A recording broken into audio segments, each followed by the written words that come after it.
Hello, entrepreneurs. Joe DeCharis, CPA extraordinaire, coming to you live from downtown Levittown, Long Island, New York, for another amazing episode of How to Win at Business. And it's been a while, folks. I haven't been doing this. I've been doing other stuff. I'm making TikTok videos. I don't even know what those are, but they tell me they're pretty good. We're getting a bunch of hits on them. I have an amazing marketing department. I have an amazing team, and they do everything. I just show up. Hey, Tim, how's it going? Long time. Hope you're feeling okay.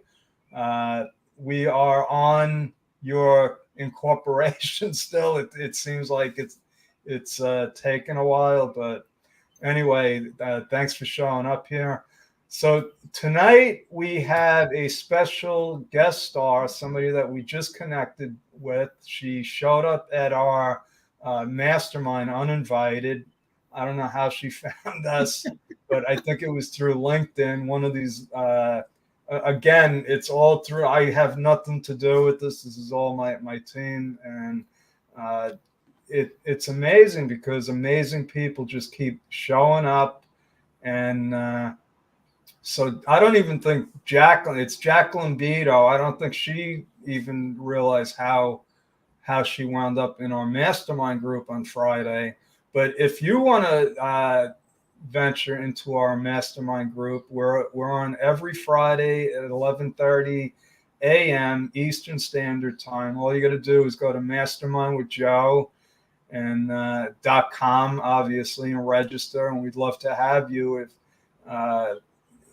just because we get lonely sometimes. We like to get new people. We never know who's going to show up, like people like Jacqueleen, who what we did was we said, who are you and why are you here? And I'll let you explain that, Jacqueleen. So you want to introduce yourself, since I did such a great job in it? Oh, yes, absolutely. My name is Dr. Jacqueleen Bido, and it is a pleasure to be here. It was wonderful to meet you all at the mastermind conversation on Zoom. What ended up happening was I got an invitation on LinkedIn and I saw mastermind, and immediately I said, you know what, let me click yes, I'll be there. And automatically it appeared on my calendar. I said, oh, this is great. I didn't even have to save the date. You saved it for me. And I showed up, and it was a wonderful, fluid conversation of an array of backgrounds and expertise that I welcome anyone to join in on Fridays as well, because it was how I even got here to this point in meeting such great people. Yeah, so we're really glad we connected. And what we found out is, I don't believe in coincidences. Everything happens for a reason. We don't always know why, but it happens. And we just happen to have a client that I think would be a great fit for you. She is a force in her community. She doesn't even know it. She teaches piano. She's been doing it for a long time. And we've been telling her, not telling her, we don't tell anybody what to do. We advised her that she really needs to have a not-for-profit, because she's doing a great service in Jackson Heights for the children there, by keeping them off the streets, teaching them an art. And when I was there, Jacqueleen, she had a student that she taught when he was younger, and he graduated college and he came back to learn Wow. more piano. So the segue into that is, why are you important to that? Because you just happen to do what? You work with I work with nonprofits and corporations in strategy, and really having them take a reflective walk in their business and looking at every aspect of it and how it ties into their purpose.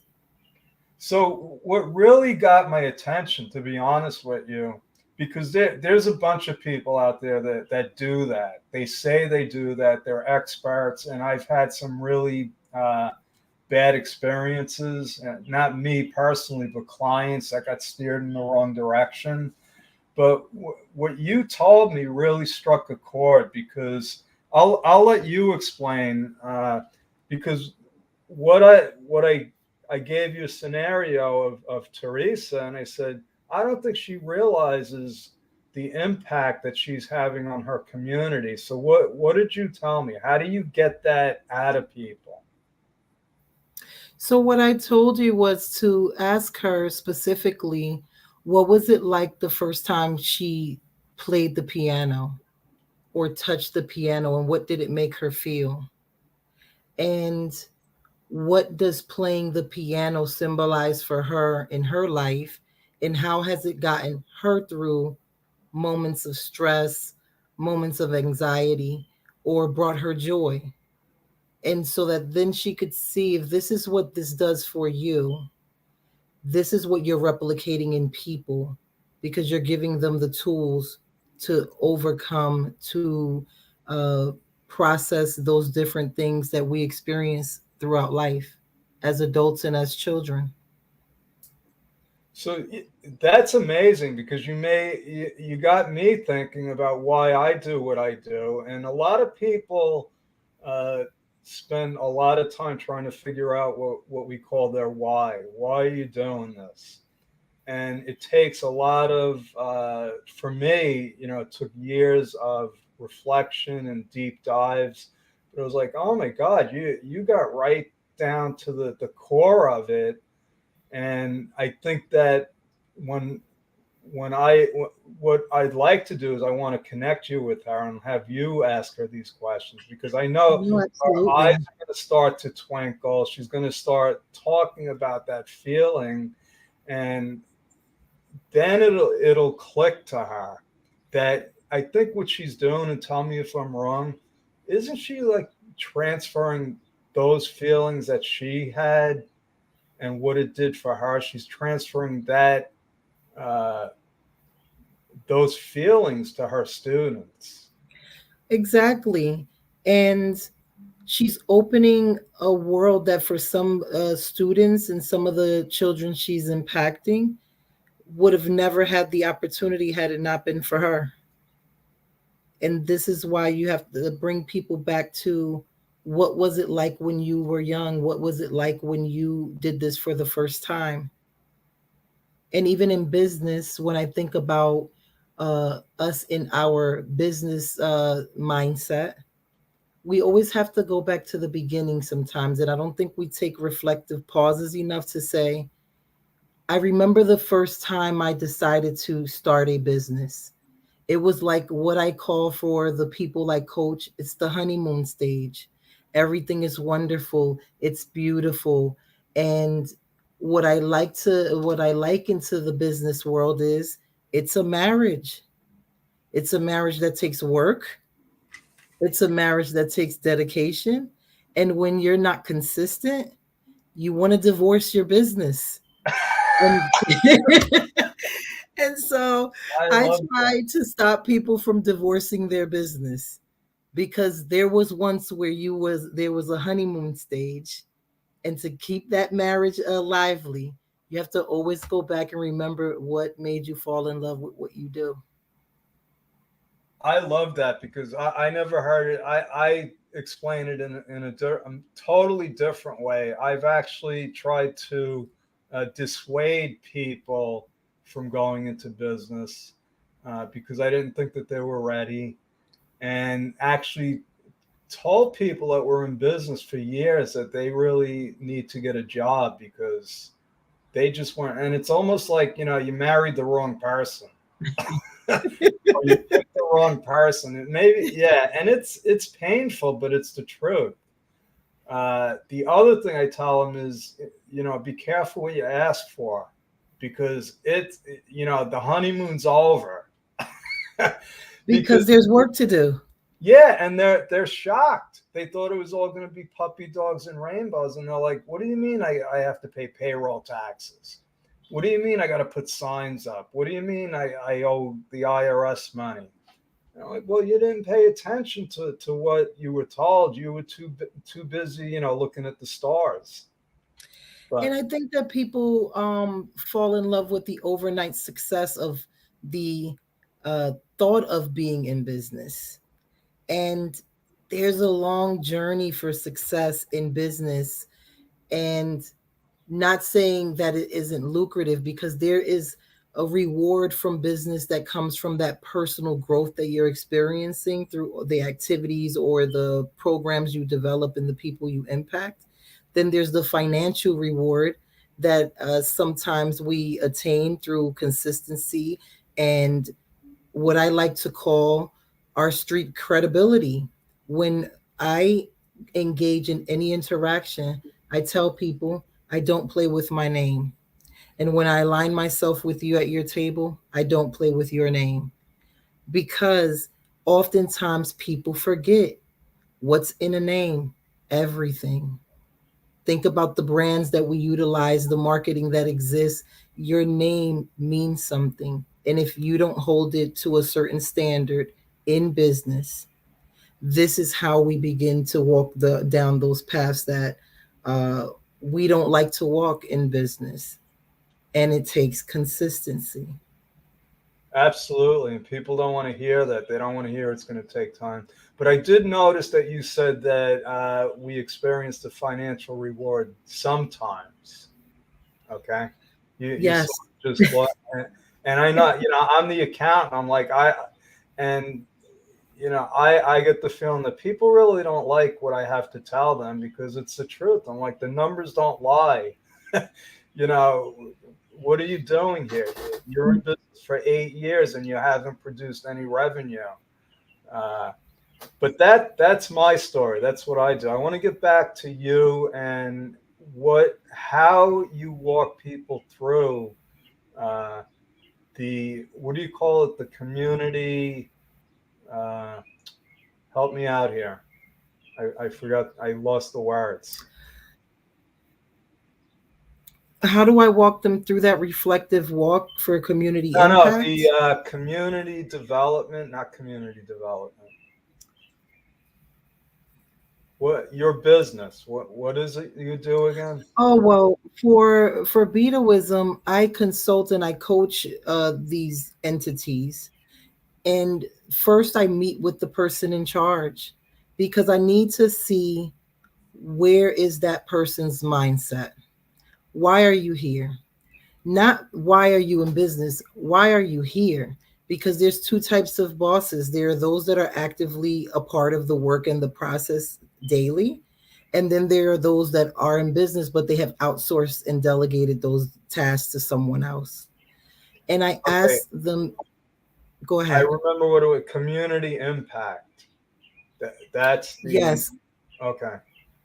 So when I'm talking to them about community impact, just because you're a corporation doesn't mean you can't have community impact. And just because you're a nonprofit doesn't mean you're impacting the community. And these are the things that I try to have people really sit down and package for themselves, because it is imperative that a corporation impact the community in a positive manner. So when you sit down and you speak to people about numbers, accounting, taxes, you're impacting them positively. Why? They may not like that they have to pay, but you're giving them integrity on paper, in real life, because you're giving them the transparency for them to know where they are from a financial lens. And when I sit with these companies and these groups about community impact, I let them know that it's bigger than you at the table. What are you doing for people? What are you doing in the name of humanity? Whether you're charging a fee for it or not, what does that look like? And when you sit down with people and you ask them why are they at the table, and I go even further, I say, what makes you qualified to be here? Who Wow, said you could do this? you asked some tough questions. I have to ask those tough questions, because if I ask a CEO, what makes you qualified to be here? And they never say, my dedication, my resilience, my strength to overcome battles. I love challenges. That's the world of business. So if I hear, What do they say if they don't say that? well, what I've seen people say is a very packaged, uh, Ah, politically correct version of what they expect me to want the answer to be. So they may say something like, what makes me qualified is I have 10 years experience working for a certain company and I used to lead people. And I said, that's great. But what makes you qualified to be here in this capacity, in this role as a CEO? Because when you aren't honest about what you're experiencing in your role, then I have to extract that some way from you in order to really sit at the table with the honest CEO, the CEO that says, you know what, Dr. Bido, I'm I have anxiety about this. I'm I don't know how to take this business to the next level. I'm tired of being in this state. And when you sit down with people and they're able to be that honest, I can start walking you through the next steps because then I know how to support you effectively. But if the first conversation we have is not honest, where will we go? yeah, Nowhere. I get that. So yeah, you're talking about salt of the earth people, people that they're in a place, they've struggled, they just know that they want to make a change, they want to have an impact. And I see that with my client. And it's funny because I got there through a banker and she needed to refinance her mortgage. And it's almost like he sees what I see, and the two of us, I said, this is crazy. A banker and a CPA trying to make her understand the impact that she's having. She has over 300 students right now, and she's so busy like teaching them. I'm like, you don't even realize what you're doing. John and I are going to make sure that you open your eyes because you're helping a lot of people. But you said something now that caught my attention. Corporations can have an impact on the community, and just because you're a not-for-profit doesn't mean that you're having an impact. I'll tell you why that resonates with me. So many of my clients come to me and say, we want to be a not-for-profit, we want to be a 501c3, and we set them up with that. And sometimes I feel like we're making a mistake because a lot of people do that and they never take the next step. They never actually do what their idea was. So I'm getting the idea that maybe sometimes they don't have to have a charity. Maybe they can just use their existing corporation to have the same impact. What do you think about that? I think they can. When we start thinking about nonprofits, what happens is that we what happens with that is when I think about there are two things that take place with a nonprofit. One, I take people through their program development and seeing what they're actually trying to achieve with a nonprofit. But when I see that from a corporate lens, they can develop programming, do an in-kind service for the community, a workshop like you've done with the mastermind conversations, that you're giving expertise because you want people to be successful. You want to impact people in different ways. And so I speak to corporations and I let them know you can align yourself with an already existing nonprofit. If Yes. you're looking for the tax write-off, it's making a donation to a nonprofit. They'll give you their EIN, and you won't have to go through the 501c3 IRS certification. You won't have to go through all of those things. But for people who have the passion to say, we want a nonprofit, we want to go after the funding that is out there to impact the community, then I support them in that. I don't stop people from their vision. I give them the tools to bring it to life. And that's where I leave them. When I give you a tool, the tool has to be implemented, and then I'll come back and give you another tool. Because what I've learned over the years of coaching, I can give you a repertoire toolbox, but if you're not implementing the first tool effectively through action, then there's something else that I have to do, or there's a different conversation we have to have if you truly want to be successful. Because successful is relative. My definition of success is different from yours, and this is why we define them independently. When I have conversations with the different peoples that have crossed my paths in life, and like you, there are no coincidences. And some people, I tell them all the time, when you're ready, I'll be here. Awesome. I love that. You just made me realize that I give people a whole ton of tools. And I give them budget templates, templates for them to keep track of their expenses, and they rarely use it. And I'm like, maybe I should just start with the budget template. That might work better, because I think what I'm doing is I'm overwhelming them. They And probably don't know also, where to I start. would recommend for that as well is that you can give someone a budget template, but if you never set times to check in and force the check in and say, hey, I'm going to review your budget template on Friday. Guess what happens on Thursday?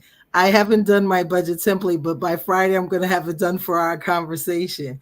And then you'll be able to, at minimum, highlight for them different key areas that they need to keep in mind in order to be successful in implementing that going forward on their own.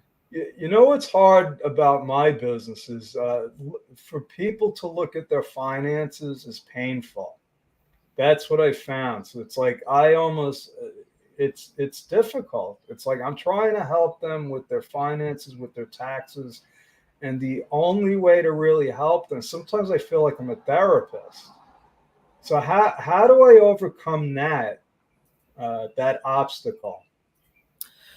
One of the things that I've learned when I'm in those settings and it's a difficult conversation, I always give my own life experience. When you give them your life experience, or even create your own budget template because you remember a point in time where your finances may have been in disarray or it wasn't where you wanted it to be. When I can say, hey, let's look at this person's and we won't tell them in the beginning, I'm going to tell you a story, I'm going to walk you down this budget template, and then in the end of the story you say, you know whose template this is? It was mine.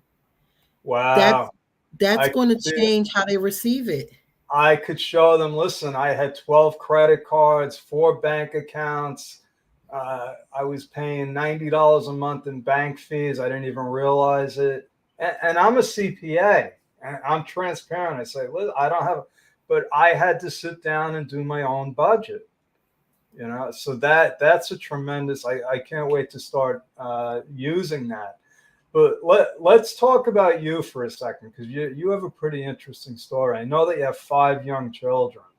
Yes, I love them. They're 15, 13, 10, 4 and 3, 4 girls and a boy. Oh my God. Uh, I'll pray for you and your son. Yes, all the time. He may send you an email to move in. Wait, how old is your son? He's 13. Oh, okay.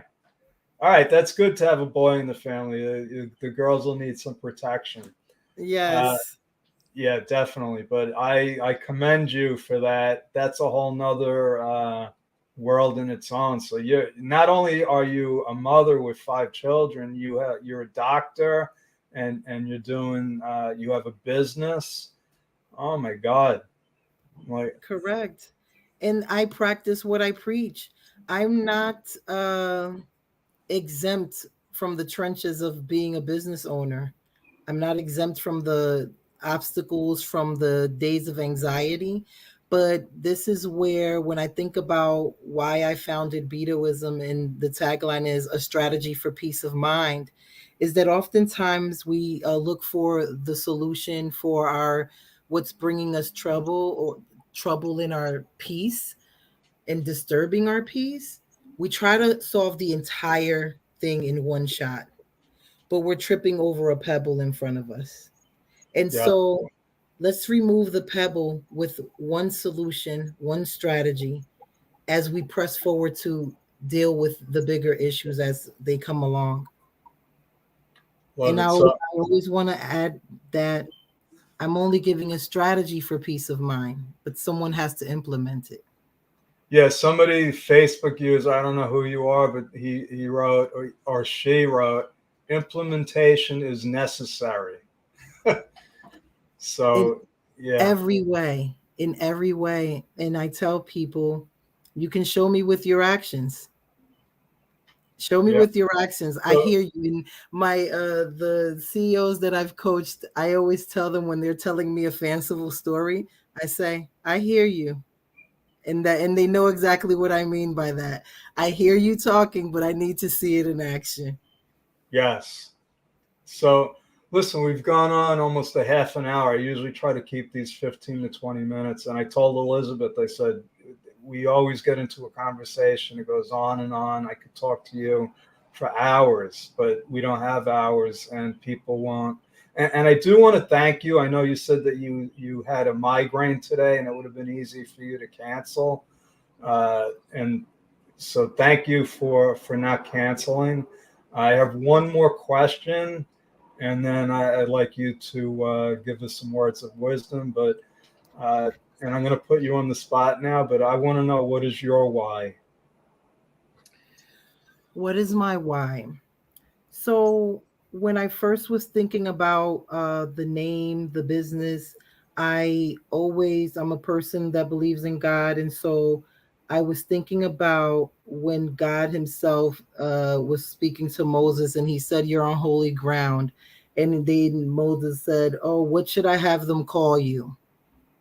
And he said, "I am." And then I thought about the "I am," and it said, I am, in the English language, the word I am is how you compliment yourself, how you deliver your personal affirmations. So when I think about the I am great, I am wonderful, I am beautiful, I am compassionate, I am empathetic.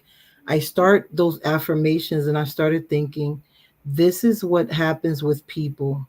We must remember to affirm ourselves, because when you do, anything you set your mind to will come to pass. And this is why Bidoism exists today. So the why is because I want to empower people to see this world however they want, to impact people and pay it forward, and know that they can, with a strategy for peace of mind. I loved it. That's beautiful. That is awesome. So let's do this. Any words of wisdom for people? I know that you have some gems. Let's hear one. I would say, for anyone that's listening, if today you said to yourself, I'm going to do it tomorrow, whatever that goal was, that thought, that feeling, whatever's on your mind to bring to a creative existence, do it now. Tomorrow will have something else to do for you, but do whatever's on your mind right now. I love that. I love your philosophy. I listen to Eckhart Tolle. I don't know if you're familiar with him. He wrote a book called The Power of Now. And he Yes. basically says the same thing. He's like, if you're going to do something tomorrow, when tomorrow comes, you're back in the now. It's always tomorrow. So, yeah, just do it. So, thank you, Jacqueline. I'm going to end the broadcast. If you could just hang on for a minute so I could say thank you and goodbye. Yes, absolutely. And thank you everyone for listening. Don't forget to come to the mastermind group on Friday. Oh, yeah. I almost forgot. How do people get in touch with you? You can go to Bidoism.com. That's B like in boy, IDOISM.com. And also on LinkedIn, you can look me up, Jackie Bido. Okay, Bidoism. I'm going to type that in the Bidoism.com. And if you have any questions, thank you for, I think it's Elizabeth, I'm not sure, but if you have any questions for Jacqueline, just post them in the chat, because I do get notification. That's another thing I love about this technology, Jacqueline. I'm amazed. I don't know how they do it, but they do it. So if you have a question for Jacqueline, you want to reach out to her, and you don't go to her website, just post a comment in there, and I will forward it to Jacqueline. And thank Yes, you again, please. I Jacqueline. welcome any of the questions. I welcome them, and my resources are your resources. All right, beautiful. Over and out. That's our story. We're sticking with it. As always, God bless, and we will see you again shortly.